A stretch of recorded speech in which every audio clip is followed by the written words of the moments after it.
Citizens, it's that time. You are officially in Alert Zone. Welcome to the Alert Zone TV. I'm the Wizard Uncle James. I would love for you guys and girls to become active citizens. Y'all already know how to do that. With that being said, got Big Nasty with me. He is empty. My 5-inch Taurus Raging Bull chambered in 454 Kazoo. And I also have my SD9V, safe environment, all that YouTube stuff. Chambered in 9mm, the mag is loaded. And I wanted to talk a couple minutes just about encountering law enforcement and how to deal with law enforcement. And just reiterating to law enforcement and to the law-abiding citizens. I want you to listen to me really good. We're going to start off with law enforcement. I want y'all to listen to me. I'm not naive enough to believe law enforcement haven't seen this channel before because, especially if you do GunTube, you already know them people watch these channels. I've noticed an uptick in violent assaults against officers, shootings and murders. And it made me want to address this from the right perspective. Because a lot of times we react to the effects, but not the cause.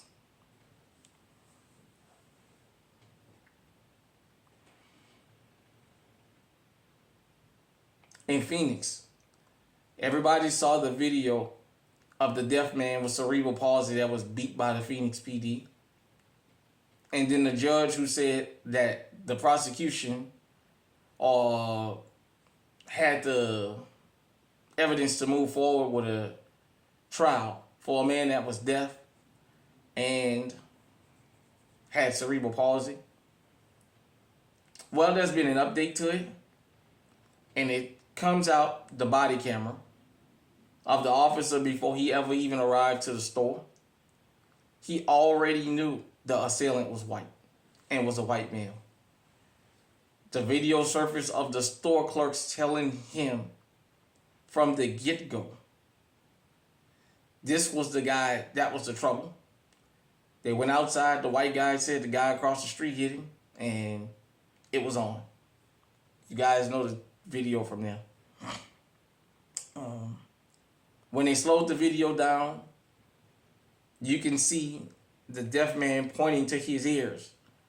But because he raised his hands automatically, you guys know what it is. The body camera at the hospital, from the citizen's interrogation, the body camera from after the other officers arrived on the scene has all surfaced. This was a crime of opportunity by the Phoenix Police Department. They already knew the guy they were looking for was standing right there in front of them because the store clerks told him, we want him trespassed from here because he's the problem. See? Rest on to Officer Enrique Morales. I want to say rest on to Officer Holloway from New Orleans. I know he's been dead for years. I've always said this, and it's because I lived it. We don't wish death on anybody, but the Derek Chauvins, the Lynn Davises of the world, the Rafael Perez's of the world, are the guys and girls, the Amber Geigers, the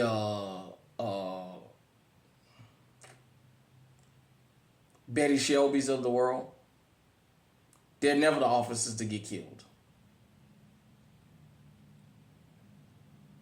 They're never the officers to have. It's always the officers that's doing the right thing that lose their lives.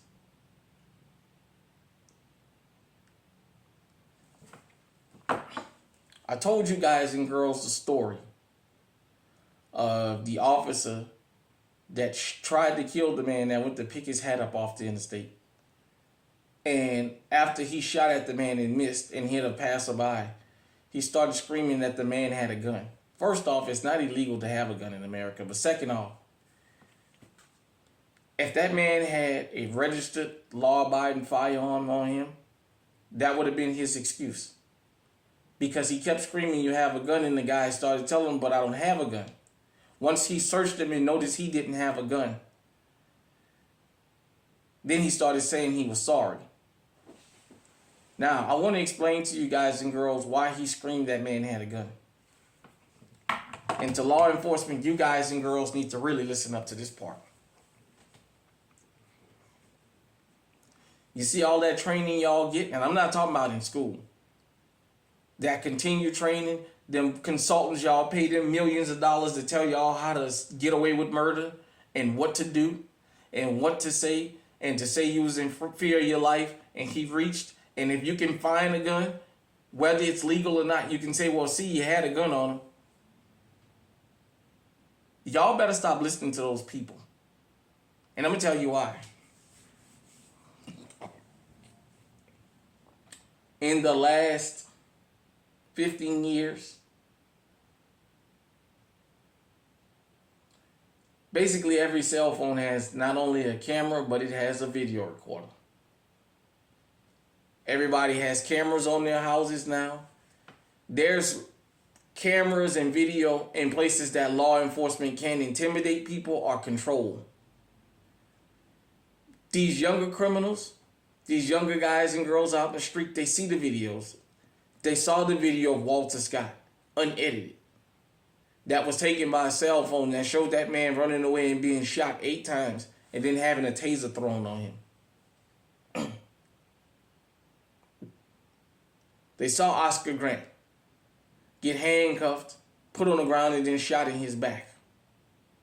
We watched Philando Castillo get murdered in real time. We saw George Floyd. We watched all these different people throughout the last 15 years that was handcuffed, that had their hands up, that was complying, and they were still killed. Well, guess what? I responded to the Riverside sheriff because he was saying he didn't understand. He missed the old school criminal that if they got caught, they just gave their hands up and did their time. And he talked about how so many officers are being shot at now. You know why? We see in real time now. The mainstream media can't control anymore what we see. We see law enforcement in real time with people with their hands up getting punched. People handcuffed getting punched. People handcuffed getting shot. The world is seeing that. We're starting to see that more and more now. Guys and girls have lost their fear. I'm going to comply only to be shot. And don't talk about the guys and girls that's out here in the street. They're not running from y'all no more. See, there used to be a time where we would run from y'all and y'all was able to get away with taking our lives, beating us and saying, well, he did this, he did that. And in the news, the mainstream media would back you up across the country. All local news was the same. They never wanted to present an officer in a negative light unless they just didn't have a choice. Well, guess what? Things have changed now. These young people out here see what's going on. They're not waiting. Cop City and all this stuff, y'all keep getting trained on what to do to get away. The one thing you can't do now is go and take somebody's camera footage off their house because you don't know how many videos is being recorded of what you've done. That's why places like my home, Louisiana, my home state, saying you gotta be 25 feet away or more from law enforcement when they're arresting somebody. Now, unless you're assisting law enforcement, they just don't want you resisting and stopping them from killing somebody. But if you're insisting, assisting with them beating up somebody, well, yeah, have at it. But I wanted to say this to us that's legally armed. These are the kind of encounters we have. These are kind of the people that we have to encounter. It's unfortunate, but it needs to be said. The street's watching now.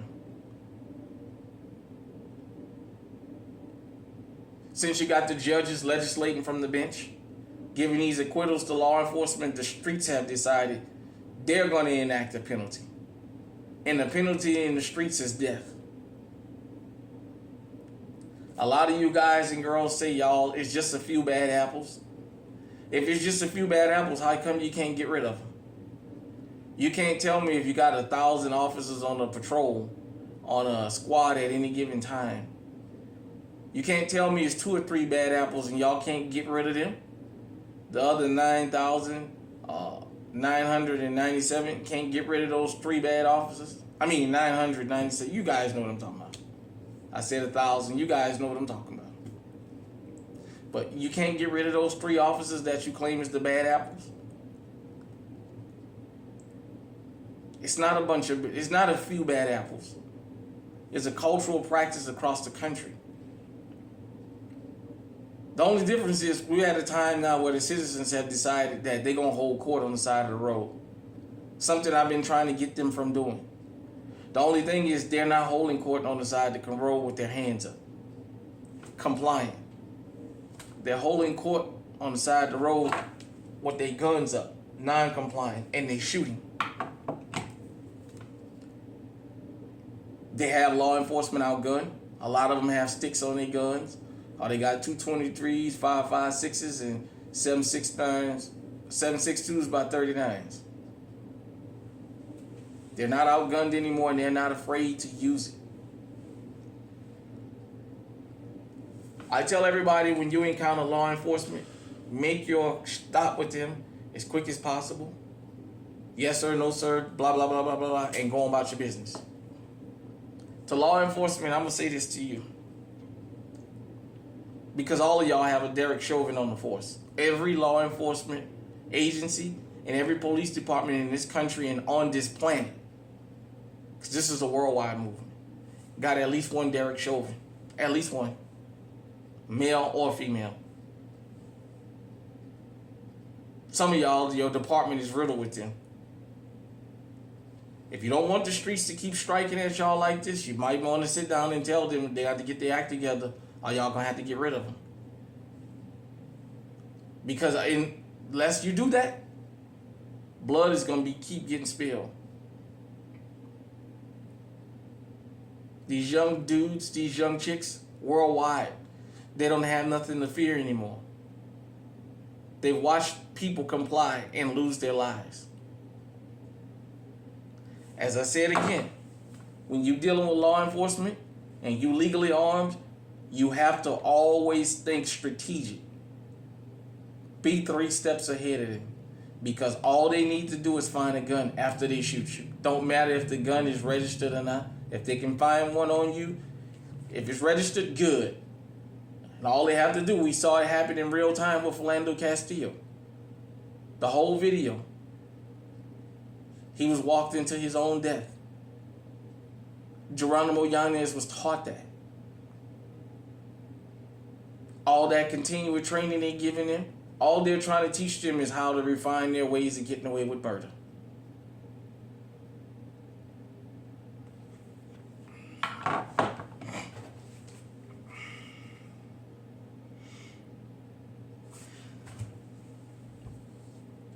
Law enforcement, when you stop guys and girls and you tell them I'm patting you down just for my safety, I'm not searching you, that's a tactic y'all been taught.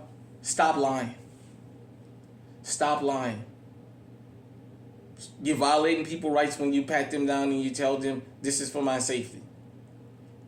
They've taught y'all how to get around the law. They've taught y'all. Tell them you're just patting them down for your safety. Don't tell them you're searching. Now, I binge watch cops, you guys know that. And there's a theme that I have seen across the country about law enforcement officers being on camera talking about how much action they like. I like to work this hours. I like to work this area because that's where all action is. Well, guess what? Trinity Agua is here. They got a green light on law enforcement out here. You guys want to get into gunfights and all that? Now you got a bunch of guys and girls that's willing to bang it out with you. I noticed y'all refuse to shoot them, but you got a bunch of them that'll bang it out with you now. You're not kicking their doors open and then shooting them in their homes. You're not stopping them and a gunfight breaks out. You're not doing that. See, because a lot of you guys with badges and guns are cowards. And you're brave as long as you're going with somebody that can't or refuses to fight back. I told you, the state of Texas and Uvalde in particular, I will never, ever, ever forgive law enforcement for what they did. Because they showed us. They showed us. It doesn't matter if it's your children. Self-preservation is number one, and we'll let your babies get slaughtered in the school. So I'll never let them off the hook for that. I'll never let them off the hook for that. That was unexcusable. For all the weapons they had, all the armor they had, to be afraid to go in there and engage. So now you got a bunch of guys and girls up here who won't mind banging it out with you. Hell, they was jumping you in New York City, as trigger happy as New York City cops are. They were literally beating the hell out of NYPD in Times Square, and yet not one taser came out. All of a sudden, NYPD, you couldn't find your guns? Come on, NYPD, the home of stop and frisk. Couldn't find your guns then? Huh? When you were literally getting kicked in your fucking head? Now, to the law-abiding citizens, I'm going to say this. When you're legally armed, it might be frustrating to you to get stopped by the police and deal with them with their foolishness, but you know what? Be strategic. Driver license, registration, proof of insurance. Don't hold court on the side of the road. Because you don't want to be in a position where your family has to bury you or your family has to come up with the money for your defense because you have to bury a cop. Make it quick as possible and get out of there. I just thought I would talk about this for just a couple minutes because I saw the updated version of the story of the deaf man with cerebral palsy in Phoenix. Basically, Phoenix Police Department was looking for a black person to ambush. That's the only thing I can think of. If they knew the description and was talking to the guy, they knew was the actual suspect and they let him go. For a guy that's deaf with cerebral palsy. And then he got up on the stand and lied. One of the officers said he broke his fingers because he must have made a mistake and jammed this man. He didn't do it from punching him, but his body cam shows him he broke his arm, his two fingers from constantly punching the man. I guess his fingers hitting the concrete. Hit me in the comment section. Let me know what you think. Until next time, stay safe, stay armed, stay on high alert.